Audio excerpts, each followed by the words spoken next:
Hello, everyone. So, we just did part 1.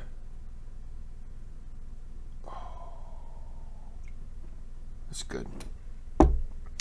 We just did part 1. The battle is about to start. I've got a mix here with some coconut rum. I got a couple pieces of pizza over there because I'm a pig. And have you ever been drinking so much as, and what did I just say so much as?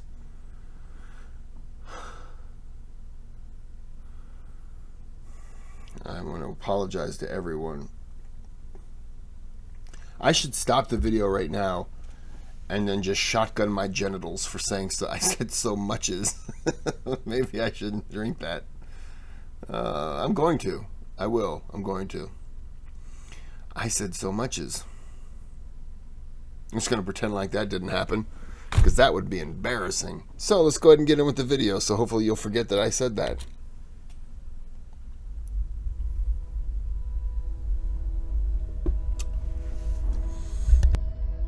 Before we continue the story of the Three Kings, I'm very happy to say that we partnered up with Blinkist for this video. If you love history like I do, you'll know that there are too many books to read in too little time, and Blinkist is the perfect place where you can find out which books have got what you're looking for by checking out their excellent... Thanks, Blinkist.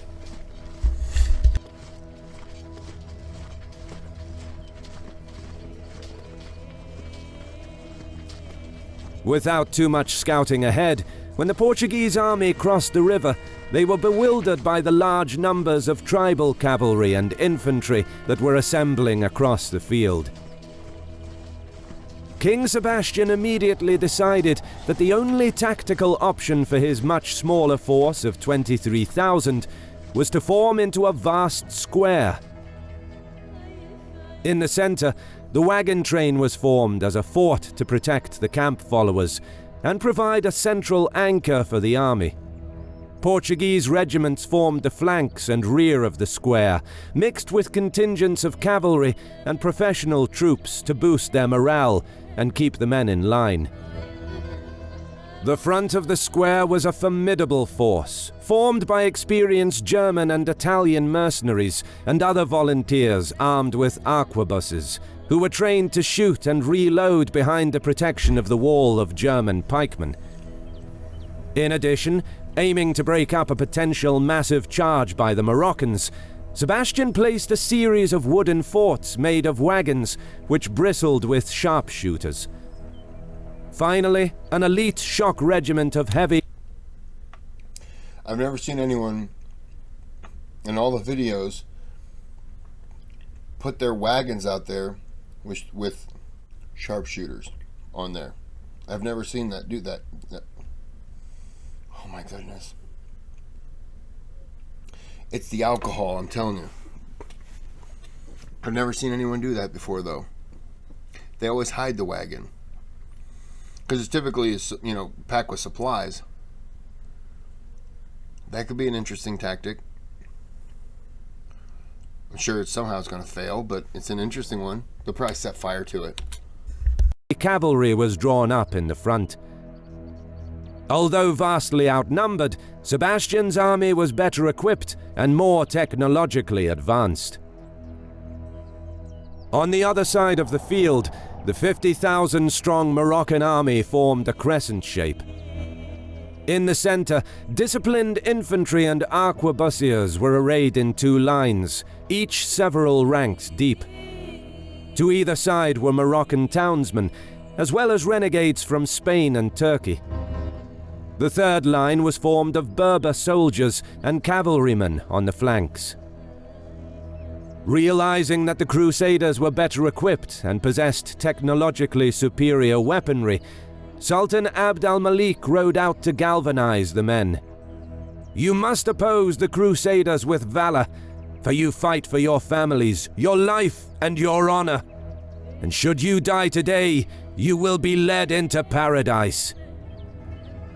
With their confidence raised, The troops cheered al-Malik's name as he rejoined the ranks. But no one knew the Sultan's secret, which was that he was dying. Suffering from either the plague or camp fever, the progress of the disease was accelerated by horse riding for several hundred kilometers in a forced march to reach the battlefield.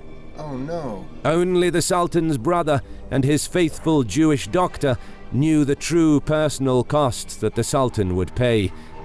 And, reaching the limit of his skills, the doctor could only use his art to give the Sultan another day or two of vigor, urging him to rest.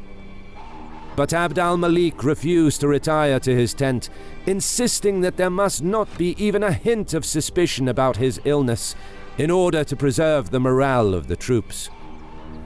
Knowing he had little time left, he embraced his brother Ahmed, with whom he experienced decades of exile and spilled blood at Lepanto and Tunis, and told him to fight, conquer, or die. There was no more time to waste. Artillery of the two armies sounded off in full force, but needed to spend a couple of hours drawing closer to find the range. I just want to say that like ruined all my drinking. To know that he was dying. But just how much strength that takes to lead your men into battle. And you only have like a day or two. The suffering, and yet no one saw it? Wow. That's crazy.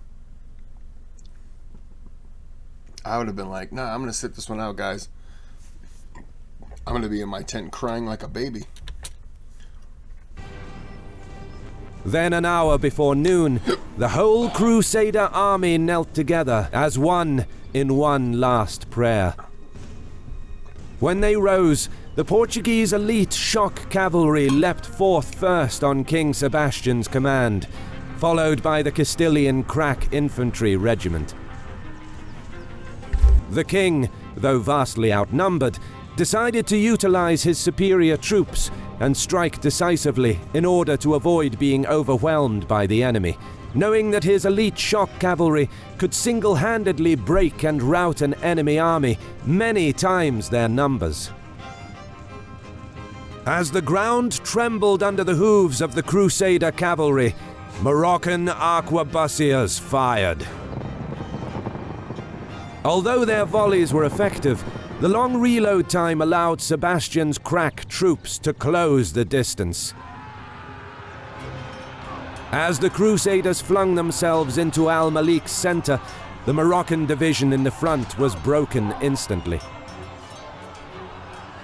The second line could not hold the Crusader charge and was pushed back, and as the Castilian infantry joined the fighting, the Moroccan center was thrown into confusion. Al-Malik leapt forward with his bodyguards to help prevent the line from faltering, signaling the third line to reinforce the center.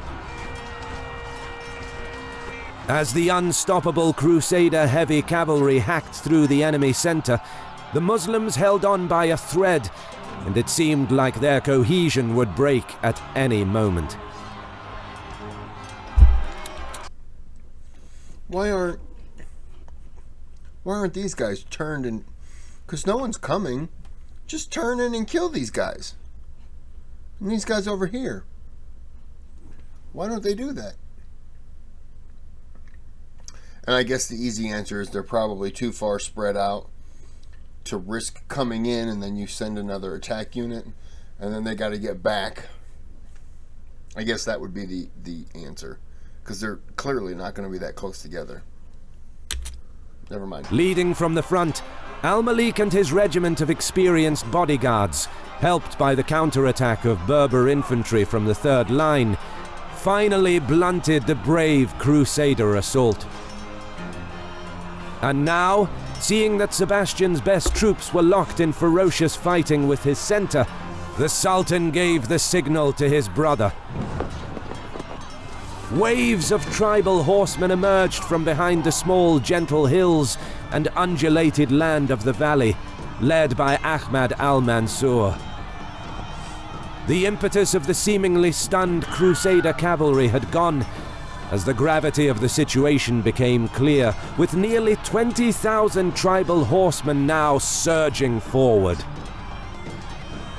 The elite Christian troops began fighting their way back towards the main line to escape al-Malik's trap, realizing that their forward push was now in vain.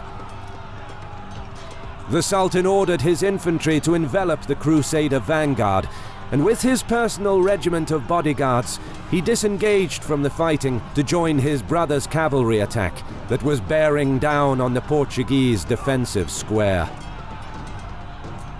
Sebastian and his officers encouraged the men, knowing that what was soon to come would be a fight to the death.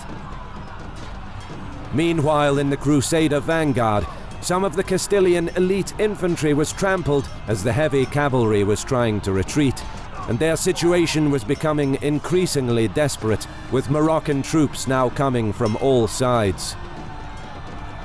But Sebastian replied by launching a cavalry attack of his own. As the Portuguese infantry parted to allow the mounted knights to pass through, the king led his nobles and their retinues, as well as the cavalry contingent of the deposed Sultan Abdallah Muhammad, directly towards al-Malik's banner, knowing that if he could strike the Sultan down, the battle would be won.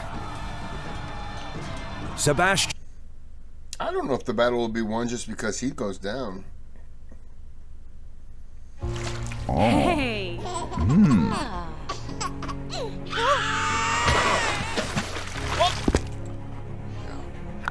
Yeah, let's just, come on, get back to the... Sebastian smashed into al-Malik's contingent. The ferocious charge allowed the king's retinue to cut their way through to within a few meters of the Sultan, who used the last ounce of his strength to draw his sword and join the fighting.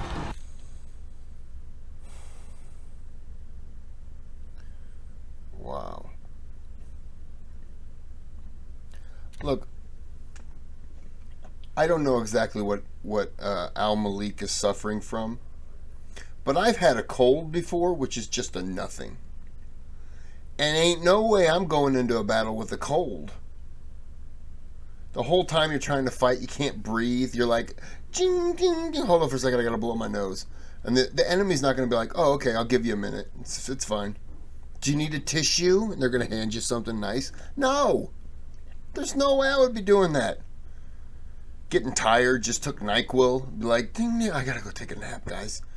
I'm gonna rest this one out for the rest of the night. You guys are doing great. So to know that he was on, I mean, literally on death's door. Death, if you keep in score, death is somewhere down here. Just kind of like, yes, I'm just waiting for him. That's how close he is. Death is actually on the battlefield, waiting for him. And he's still fighting? Wow. Blows were traded back and forth, and for a few moments the fate of Morocco hung in the balance, as one by one the Islamic standards fell around the Sultan. But the steadfast bodyguards held their ground and managed to rally around their leader. Sebastian's audacious attack was broken. Over the next several hours, regiments of al-Malik's dragoons came in wave after wave, firing their arquebuses at the Portuguese square. They were trained to gallop towards the enemy, and just before hitting the pikes, their horses would pirouette, enabling their riders to shoot at point-blank range before riding back out of harm's way to reload and renew the attack. The Portuguese put up a valiant fight as the pikemen held their ground and arquebusiers shot deadly volleys at the incoming enemy, cutting down nearly 7,000 Moroccan troops. But as the hours passed, their numbers dwindled and their ammunition dried up. Sebastian was seen fighting in person, and despite being wounded, he carried on inspiring his men to hold their ground. It is said that 3 horses were slain from under him, and that his bodyguards were reduced to but a few men. I gotta say, props to Sebastian, because he was 24 years old, but he's fighting like a man who has something to prove. I mean, he's got a spirit. He's got a warrior spirit, at least. I'll give him that. At some point in the battle, the king too fell while fighting. By dusk, 8,000 Christian troops lay dead on the field. I'll say, I'm sure Sebastian dying at 24 was not his goal, but to die on the battlefield when you are a military guy, and I always, someone like Khalid, am I saying his name wrong? Khalid. I don't remember now. God damn. Love the guy, can't say his name. He always wanted to die on the battlefield. I know that someone like Caesar probably would not have wanted to die on the battlefield, but dying on the battlefield would have been, certainly something in honor. Alexander the Great, Genghis Khan. So I guess when you're, especially back then, when you're a military guy and you're fighting, you're actually in the fight, to die fighting, I think is more heroic than to die running, even though I would certainly die running. And 15,000 were captured, with less than 100 managing to escape the carnage, including the former Sultan Muhammad, who either died during the battle or drowned in the river whilst trying to flee. With blood on his white garments, Abd al-Malik... I laughed, but that would have been me. I would have been the guy who drowned in the river. And it would have been like 4 foot water, and I would have been so panicked, and I would have drowned. stood victoriously, looking every bit the leader his people needed. Yet he was close to collapsing. His robes were hiding the fact that he was strapped to his saddle, as he would otherwise not have been able to ride his horse in battle. With the disease that was about to kill him, it was miraculous that he found the strength to take active part in the fighting. Yeah. Moments later, with the battle still ongoing, Sultan Abd al-Malik closed his eyes, drew his last breath, before gently slumping forward in his saddle.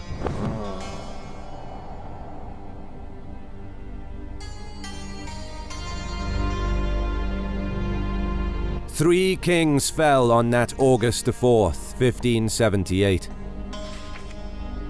As the few survivors trickled in, the news of the defeat paralyzed the Kingdom of Portugal and would have disastrous consequences. The country was deeply in debt and unable to pay for crippling financial reparations demanded by the Morocco venture. Almost every noble family suffered a slain family member, while some families were entirely extinguished as a result of the battle. To make matters worse, after King Sebastian's death, the House of Aviz, which had ruled Portugal for 200 years, was overthrown by a Castilian military invasion. The dethroned Sultan Muhammad II was reportedly thrown in the river from his horse while he was trying to flee the battle, although it is possible that he was killed in the fighting. Meanwhile, Sultan... Yeah, I doubt he was killed in the battle. I think he was there only because he had to be. I wouldn't doubt that once Sebastian fell, he panicked and took off running, or got on a horse and took off. If you want to say he was killed in the battle, I wouldn't doubt that he was tracked down and probably killed by the river. But from the little that I've seen of him, I don't imagine he fought. Abd al-Malik was succeeded by his brother Ahmad al-Mansur, who went on to rule Morocco for the next 25 years, becoming the most famous of all Saadi rulers. Ahmad was a highly influential figure in both Europe and Africa in the 16th century. The powerful army he had built up and Morocco's key strategic position made him an important power player during the late Renaissance period. He was described by his contemporaries as a man of profound Islamic learning, a true lover of books, calligraphy, and mathematics, and he was known as a connoisseur of mystical texts, as well as an avid participant in scholarly discussions. In many ways, his reign ushered a golden period in the history of Morocco. Credit goes to our awesome I already forgot the last guy's name. Seemed like a good guy. The 25-year reign. Good guy. Man, props to Malik, because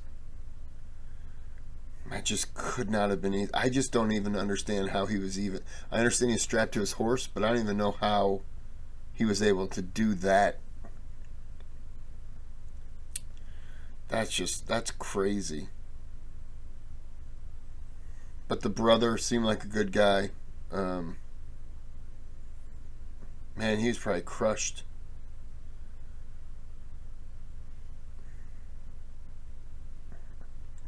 And, props to Sebastian for going out and fighting, and I have respect for the people who do that. Even if I don't necessarily agree with them, not all. There are quite a few people that I'm happy to see die. I expressed that in a video earlier in the week. But yeah, that's props to Sebastian.